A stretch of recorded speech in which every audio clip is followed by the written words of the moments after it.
Syederalun Direktur Utama PT Dunia Barusa Haji Muhammad Hanafiah pada Sabtu 20 November membangun masjid berkapasitas 880 jamaah di Desa Ranto, Kecamatan Lok Sukun, Aceh Utara.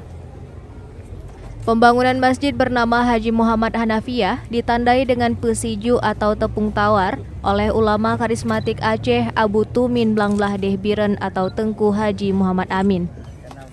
Selain pesiju, pembangunan masjid tersebut ditandai dengan peletakan batu pertama yang dilakukan Ketua Majelis Permusyawaratan Ulama atau MPU Aceh Utara, Tengku Haji Abdul Manan atau Abu Manan Blangjrun, kemudian Bupati Aceh Utara Haji Muhammad Taib, Kapolres Aceh Utara, AKBP Riza Faisal, dan sejumlah tokoh lainnya.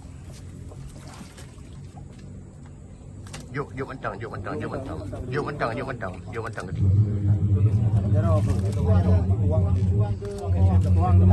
Di tempat batu tadi.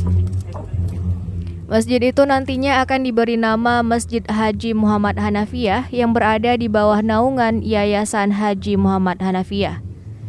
Luas tanah yang tersedia lebih kurang 5.002 meter, kemudian bertambah dengan tanah wakaf masyarakat 1.375 meter, sehingga total keseluruhan luas tanah mencapai 6.377 meter. Sedangkan untuk luas bangunan masjid 816 meter dengan kapasitas jamaah lebih kurang sekitar 880 jamaah. Muhammad Hanafiah berharap dengan adanya sarana rumah ibadah ini, warga Gampung Menasah Ranto dan jamaah sekitarnya bisa dengan mudah dan nyaman dalam melaksanakan ibadah sholat. Dari Lok Sukun, Jafaruddin, Serambion TV.